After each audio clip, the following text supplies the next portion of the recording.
toutes et à tous, je suis ravi aujourd'hui d'être sur NextFlash pour vous parler de la réforme du droit des entreprises en difficulté du 15 septembre 2021, donc ça commence à dater effectivement, qui était une ordonnance qui rentre en vigueur le 1er octobre 2021, mais l'idée c'est de vous faire un retour d'expérience pratique sur les dossiers que nous avons pu traiter ici chez Will Kiffard et dans mon équipe restructuring depuis cette nouvelle réforme, et d'en tirer des conclusions et d'en tirer des pistes d'amélioration sur la base de ces retours d'expérience.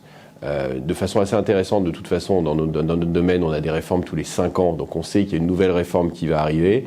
Il y a déjà d'ailleurs un groupe de travail qui a été chargé, je cite, de la simplification du droit des entreprises en difficulté, qui a été un groupe qui a été créé le 27 mai 2025, donc on sait qu'en fonction des travaux et des conclusions, nous aurons de nouveau une réforme, puisque notre droit change régulièrement, à la fois pour s'adapter, puisque c'est un droit très pratique, dont l'objectif évidemment est toujours le même depuis l'historique de ce droit, qui est à savoir sauver les entreprises, le savoir-faire et les salariés. Et donc ce droit s'adapte aux spécificités, que ce soit économiques ou au quotidien des entreprises. Nous avons eu la chance ici, depuis la réforme, de traiter bon nombre des dossiers de place. Le premier, juste après la réforme, avec lequel on a un peu essuyé les plâtres, c'était Orpea, devenu Emeis depuis, pour lequel nous intervenons pour les bondholders. Alors je vais employer beaucoup de mots anglo-saxons, j'en suis désolé, mais la réforme fait qu'on s'est beaucoup inspiré du droit anglo-saxon et j'y reviendrai. Donc on intervenait pour les obligataires qui, en définitive, ont pris 49% du capital aux côtés de la Caisse et de la Maïf qui ont pris 51%. Et derrière, on a enchaîné, et on a eu de la chance là-dessus, avec Casino, Atos, Altis et j'en passe. Et ça, sur ces dossiers-là, nous étions côté créancier. Et après, nous sommes intervenants aussi côté société, dans des dossiers comme la Bâche ou autres. Cette réforme, les principaux changements de cette réforme ont été les suivants. C'est un changement total de paradigme par rapport à ce qu'on connaissait avant, dans le sens où le cœur de cette réforme, c'est la valeur économique de l'entreprise qui doit se restructurer. Et en fonction de cette valeur, et j'y reviendrai, on sait qui est dans la monnaie ou en dehors de la monnaie, à savoir où casse la valeur. Et donc le groupe qui est dans la monnaie, et quel que soit le niveau des créanciers, etc., c'est celui qui aura, je dirais, le lead sur la restructuration. Et donc, cette réforme très inspirée quand même du droit anglo-saxon et très inspirée du Chapter 11 aux États-Unis a fait que, notamment côté créanciers, on a vu l'émergence de classes de créanciers. C'est-à-dire que maintenant, les créanciers votent par classe, sachant que dans chaque classe sont mis des créanciers qui ont des intérêts économiques équivalents. Avant, les créanciers votaient en 3 groupes, pour la faire simple, et on va parvenir sur la genèse de toute l'entreprise en difficulté, mais il y avait 3 groupes. Il y avait un groupe d'obligataires, un groupe de créanciers bancaires et un groupe de fournisseurs. Et en fait, on mélangeait des créanciers qui étaient avec des sûretés ou sans sûreté, alors qu'aujourd'hui, effectivement, comme c'est en fonction de la valeur économique et des créanciers, on met dans chaque classe des créanciers qui ont le même niveau, les mêmes sûretés, etc. Qu'est-ce que ça change en pratique? Ça change qu'effectivement, le point clé, c'est ce que je disais, c'est la valeur de l'entreprise, à savoir qui est dans la valeur et qui n'est pas dans la valeur. Et donc ça engendre un nouveau rapport de force entre les différentes parties, à savoir principalement la société, les dirigeants, les créanciers et les actionnaires. Du fait que quand on arrive dans une entreprise qui connaît des difficultés, la plupart du temps, la valeur, évidemment, même dans tous les cas, ne casse pas chez les actionnaires. Puisque en fait, si elle cassait chez les actionnaires, qui est en fait maintenant traité comme un créancier, mais comme le créancier le plus junior de tous, en fait, la valeur casse au-dessus. Et donc en fait, le nouveau rapport de force, clairement, l'actionnaire qui avait avant une sorte de droit de veto, puisque toute restructuration devait être votée en Assemblée Générale des actionnaires. Donc effectivement, il fallait qu'on ait leur vote et donc il fallait qu'on leur propose quelque chose qui puisse, par lequel on pouvait obtenir leur vote. Aujourd'hui, ce n'est plus le cas. L'actionnaire vote dans une classe de créanciers juniors à tous les autres et donc par un certain nombre de systèmes dont je reviendrai, en fait, il n'a plus ce droit de veto. Et donc aujourd'hui, dans le rapport de force, je dirais que si je devais, l'actionnaire est devenu un peu le partenaire sacrifié de l'entreprise parce qu'effectivement, il n'est plus dans la monnaie. Et notamment quand on fait des restructurations de sociétés cotées, ce que l'on fait très souvent, avant l'AMF avait un poids très fort en disant vous devez traiter les actionnaires en delà de la valeur qu'ils devraient avoir, au-dessus de la valeur qu'ils devraient avoir. Or aujourd'hui, l'AMF n'a plus cet argument puisque dans la loi, le créancier et l'actionnaire est un créancier junior. Donc dans le rapport de force, effectivement, il a perdu de son rapport de force. Les dirigeants et la société ont toujours une sorte de lead dans la restructuration, ce qui est normal, puisque ce que je disais en propos introductif, c'est que le but, c'est effectivement de sauver la société, les emplois, le savoir-faire. Et surtout, les procédures, quand nous avons une boîte à outils dans les entreprises en difficulté, que sont, et je n'y reviendrai, enfin je ne vais pas en détail, ça prendrait trop de temps, mais les procédures amiables avec la mandat ad hoc et la conciliation, et les procédures dites plus collectives avec sauvegarde accélérée, sauvegarde classique et redressement judiciaire. Et celui qui est à l'initiative de ces procédures, ce ne peut être et ça n'est que le dirigeant de la société. Donc il a forcément un levier là-dessus. Il a également un levier parce qu'en termes de retour pratique, comment se passent ces restructurations, c'est que dès le jour 1 ou 2 de la restructuration, la société et les dirigeants expriment un besoin de new money, d'argent frais à injecter dans la société. Et c'est ce besoin de new money qui va être assez central dans nos discussions, à savoir qui peut les mettre. Alors évidemment qu'il y a une priorité de ceux qui sont dans la monnaie, comme je l'expliquais, c'est-à-dire ceux qui ont la valeur économique de l'entreprise, mais au-delà de ça, qui peut les mettre et qui ne peut pas les mettre. Donc clairement, la société et le dirigeant ont un poids qui continue à être très important. Et enfin, je dirais, la dernière catégorie d'acteurs dans nos dossiers, ce sont les créanciers. Alors vous avez différentes typologies de créanciers. Vous avez les créanciers bancaires et les créanciers fonds, que ce soit fonds de dette, hedge fund ou autres. Ces créanciers peuvent avoir des sûretés, donc ils sont seniors ou juniors, etc. Et quand la valeur casse dans tous ces dossiers, quelque part dans les créanciers. De savoir, c'est où quelque part. Est-ce que ce quelque part est au niveau des créanciers obligataires? Est-ce que ce quelque part est au niveau des créanciers RCF, des créanciers seniors, etc. Et donc, il y a une discussion qui se met en place dès le début avec un nouvel acteur qui arrive aussi, qui est la valo de l'entreprise. Qui fait la valo et quelle est la valo exacte de l'entreprise pour savoir un peu quels seront les rapports de force à la fin. Quand je parlais des nouveaux outils, c'est que des nouveaux outils pour forcer un deal, puisqu'un deal, vous pouvez le trouver soit en amiable, mais en amiable, il vous faut l'unanimité des parties autour de la table. Donc, ce n'est pas forcément l'unanimité de toutes les parties prenantes d'une société, puisque la plupart du temps, on ne touche jamais aux fournisseurs. On ne va jamais discuter avec les fournisseurs, parce qu'ils sont clés pour l'entreprise. Donc, en fait, on parle de dette financière ici. Et donc, en amiable, il vous faut l'unanimité de la dette financière, enfin, l'unanimité des parties prenantes, la société, les actionnaires, les créanciers. Mais si vous n'avez pas l'unanimité, ce qui est la plupart du temps le cas, et on l'a vu dans tous les précédents que j'ai cités tout à l'heure, que ce soit Orpea, Casino, Altis, Atos, vous devez passer derrière en sauvegarde accélérée. Et en sauvegarde accélérée, ça vous permet de passer outre, je dirais, le refus de certaines classes de créanciers via ce qu'on appelle, et désolé, c'est encore un terme anglo-saxon, le cross-class crumb-down, qu'on va appeler triple C, qui permet effectivement à des classes de créanciers qui sont dans la valeur de forcer des classes de créanciers qui ne sont pas dans la valeur à accepter un deal, ce qui permet de trouver un deal, ce qui est une très bonne chose.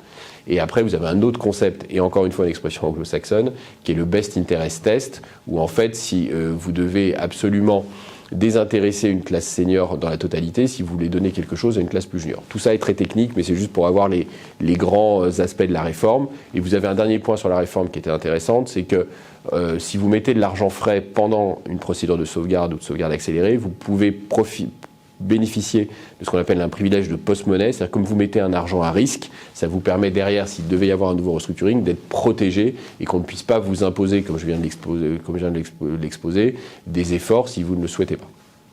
Une fois qu'on a basé ce cadre-là, c'est quoi l'intérêt de cette réforme? L'intérêt de cette réforme, il est clair, c'est qu'on est aujourd'hui, encore une fois, sur des gros dossiers évidemment, sur des dossiers plus classiques, c'est peut-être moins le cas, mais on est dans un marché mondial où en fait la dette, à la base, est souvent pris auprès de banques et autres, ou auprès d'obligataires, se trade. C'est-à-dire quand les entreprises ont des difficultés, la dette change de main avec des prix décotés, c'est-à-dire que vous avez une valeur de dette de 100 euros qui peut se vendre à 20 euros, 30 euros, etc. Et donc, le fait d'avoir cette visibilité maintenant avec un système qui est très proche de ce que connaissent les fonds anglo-saxons, que ce soit aux États-Unis ou en Angleterre, leur permet d'avoir de savoir-faire et d'avoir cette visibilité. Puisque comme c'est la valeur économique qui est au milieu, on sait à peu près où va tomber la restructuration.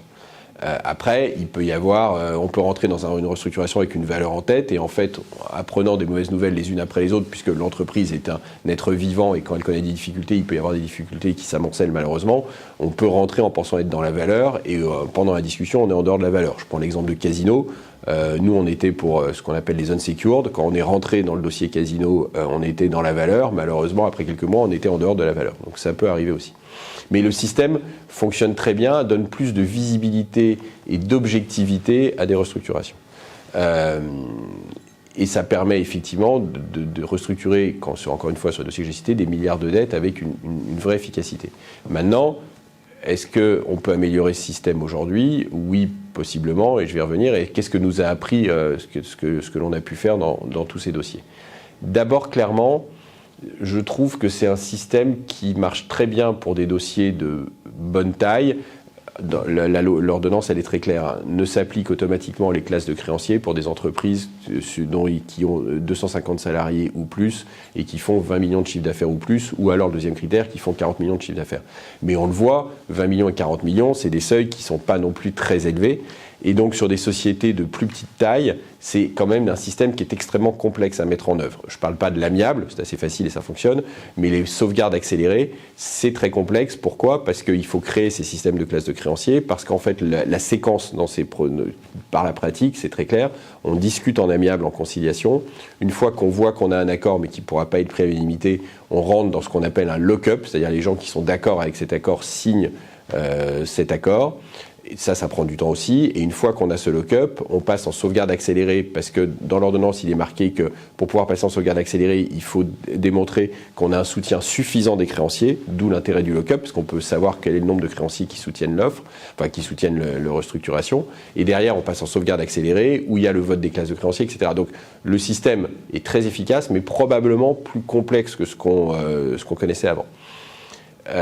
En termes de retour d'expérience, ce qui était intéressant, c'est qu'au moment de l'ordonnance, parce que j'ai exposé que c'est la valeur économique qui est centrale, on pensait que l'un des acteurs centraux de nos nouvelles procédures, entre guillemets, c'était l'expert indépendant, parce qu'il faut que l'expert indépendant soit désigné pour objectiver cette valeur. Et on pensait, comme je le disais, en fait, la négociation, elle se passe quand ? Elle ne se passe pas pendant la sauvegarde accélérée, elle se passe avant, pendant la conciliation. Et on pensait qu'on aurait accès à ces rapports d'experts indépendants pendant la conciliation. L'expérience montre qu'en fait, le rapport de l'expert indépendant désigné par le tribunal, il arrive au moment de la sauvegarde accélérée quand le deal est fait. Et donc, dans la plupart des cas qu'on a eu à gérer, le rapport de l'expert vient valider un sentiment qu'on a pu avoir, ou vient valider, puisque chaque partie aussi dans des gros dossiers prennent son expert, donc il y a des guerres d'experts, mais en fait, il vient valider a posteriori. Donc, il est en fait, en réalité, moins central que l'on aurait pensé. Sur le rapport de force aussi, mais ça c'est un détail, ce qui est assez amusant dans la réforme, c'est que on le voit bien, les classes de créanciers, c'est central pour pouvoir obtenir un plan. Et avant, qui représentait les créanciers ? C'était les mandataires et non pas les administrateurs judiciaires. Or, dans l'ordonnance, celui qui est en charge de composer les classes de créanciers, c'est l'administrateur judiciaire. Donc les mandataires ont perdu probablement moins de pouvoir, entre guillemets, dans les procédures de ce fait-là. Après, il y a une certaine logique aussi, puisque comme je l'ai dit, c'est les classes de créanciers qui permettent de sortir un dossier. L'administrateur judiciaire, lui, son rôle était justement de trouver des solutions pour la société. Mais c'est vrai que les mandataires ont malheureusement perdu une partie de ce qui aurait dû être leur chasse gardée. Autre point, c'est que, en pratique, en fait, quand on voit dans l'ordonnance, il devait y avoir un traitement égalitaire de chaque classe de créanciers. En fait, en pratique, ce que l'on voit, c'est qu'on est parti sur quelque chose d'un peu plus souple, parce que notre droit, encore une fois, dont l'objectif est de sauver le savoir-faire des entreprises et des salariés, on doit avoir un peu de souplesse. C'est pour ça que souvent, d'ailleurs, quand on voit les textes, il y a de la souplesse. Et en fait, on est passé à quelque chose qui est différent, qui est une égalité d'opportunités. C'est-à-dire que, typiquement, prenons la new money, par exemple. La new money doit être offerte, en tout cas dans les dossiers, est souvent offerte à tous. Et après, il y a un traitement différent selon ceux qui font la new money et ceux qui ne font pas la new money. À partir du moment où on a donné cette égalité d'opportunité. Donc on a un peu assoupli le process. Et quand vous faites de la new money, dans les dossiers aussi, vous pouvez, c'est un peu technique, élever votre ancienne dette. C'est-à-dire vous avez de l'ancienne dette parce que vous faites de la new money, vous faites 1 euro de new money. En pratique aussi, vous pouvez élever 1 euro d'ancienne dette qui devient senior aux autres dettes déjà pour un remboursement, mais en plus, s'il doit y avoir un nouveau cas de restructuration, effectivement, vous êtes devenu senior. Ce que l'on voit également en pratique, et qui était déjà le cas, mais on continue malgré tout à avoir un poids assez fort des banques. Pourquoi on a un poids assez fort des banques ? C'est que vous avez quand même une spécificité en France qui est le monopole bancaire. C'est-à-dire qu'il y a certaines lignes de financement qui ne peuvent être faites que par les banques. Et je dois dire, et à juste titre d'ailleurs, les banques l'utilisent beaucoup dans nos négociations. Je fais une aparté, mais je ne travaille jamais pour les banques, même si j'ai de très bons amis dans les banques, mais donc je vois comment elles agissent. En fait, elles utilisent cette faculté de pouvoir donner certaines lignes pour essayer de demander un traitement différent. Par exemple, dans le casino, comme il y a beaucoup de lignes bilatérales d'exploitation, elles ont eu un traitement différent au sein de la même classe de créanciers par rapport à des fonds de dette qui pouvaient ne pas faire certaines lignes. En revanche, dans d'autres dossiers, comme Atos, on a tenu bon et on a eu un traitement équivalent. Mais ça, c'est un sujet, et je dois dire, et c'est pas juste parce que je travaille pas pour les banques, je trouve que le monopole bancaire, c'est quand même quelque chose, une spécificité française sur laquelle on devrait réfléchir, et c'est, je dirais, un de mes dadas, entre guillemets, parce que je pense que ça enlève de la fluidité au marché. Ensuite, l'une de mes autres passions, entre guillemets, sur une potentielle réforme, c'est le devoir fiduciaire. Comme je l'expliquais, aujourd'hui, toute nos restructurations est basée sur la valeur économique. Alors la valeur économique, elle ne casse jamais, elle n'est jamais au niveau des actionnaires. Or, ce qu'on voit en pratique, c'est que le management, il garde évidemment un devoir fiduciaire envers la société, ce qui est logique, puisqu'il est dirigeant de la société. En revanche, il continue à garder un devoir fiduciaire vis-à-vis de son actionnaire, alors qu'il devrait avoir dans ces moments-là un devoir fiduciaire vis-à-vis des créanciers, puisque la valeur est chez les créanciers, et les créanciers sont les propriétaires économiques de l'entreprise à ce moment-là.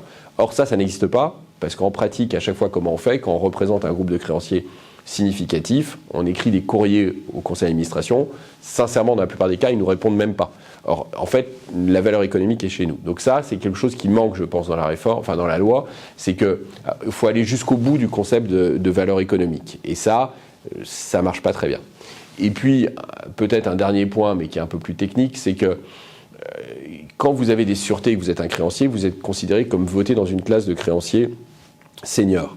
La réalité, c'est que parfois, vous avez des sûretés qui ne couvrent pas la totalité de votre dette. Vous avez une dette de 100. Si votre sûreté, qui soit une hypothèque ou autre, vaut 30, la question, c'est est-ce qu'on vote au niveau de 100 dans la classe de créanciers sécurisés ou est-ce qu'on vote au niveau de 30 ?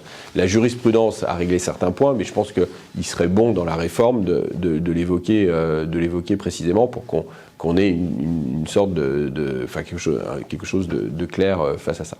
Et puis, dernier point, c'est le rôle de l'État, parce que je parlais des acteurs et des rapports de force. Évidemment, dans les dossiers de taille significative, l'État est impliqué d'une manière ou d'une autre. Il est impliqué pour, évidemment, le sauvetage des emplois, et il est impliqué, en fait, avec deux casquettes à chaque fois, qui fait que l'État a toujours une position un peu schizophrène. Il a sa position de créancier, puisque, évidemment, souvent, et il le regrette, mais c'est la réalité, la dette fiscale et sociale est un moyen d'éviter de se retrouver en cessation des paiements et donc d'avoir un peu de cash pour le temps des discussions. Et donc ça, c'est sa casquette de créancier. Et puis la casquette d'État de sauvetage de l'emploi, du savoir-faire et des sociétés. Et c'est vrai que ces derniers temps, le rôle de l'État, pour toutes les raisons qu'on connaît, qui se passent, etc., a diminué et en tout cas, c'est plutôt reporté sur son rôle de créancier, avec des demandes en tant que créancier qui sont parfois plus exigeantes même que les demandes des banques ou des créanciers obligataires ou autres, etc.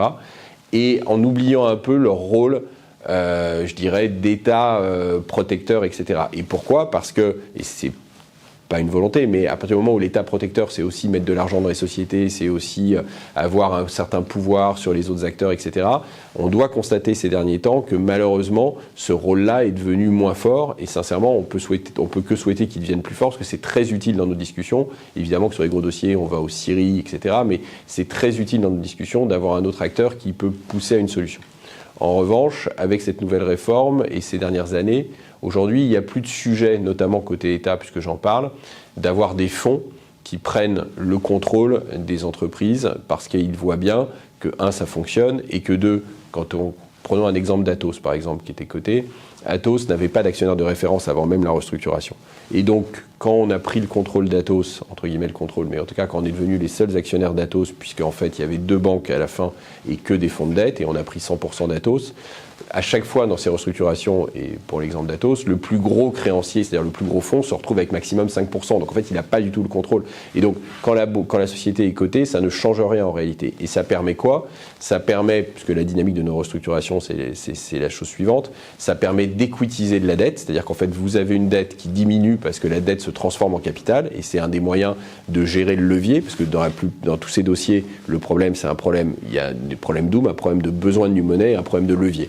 Et donc, quand les créanciers sont force de proposition, ça leur permet d'équitiser une partie de la dette, donc de diminuer le poids de la dette, tout en remettant une nouvelle ligne de dette ou de financement, et tout en sécurisant pour certains, ou en s'élevant en termes de sûreté, sur la dette restante. Et donc, en fait, autant il y a quelques années, on pouvait avoir des discussions là-dessus, aujourd'hui, ça ne pose plus de problème, et c'est très positif pour notre industrie et notre économie.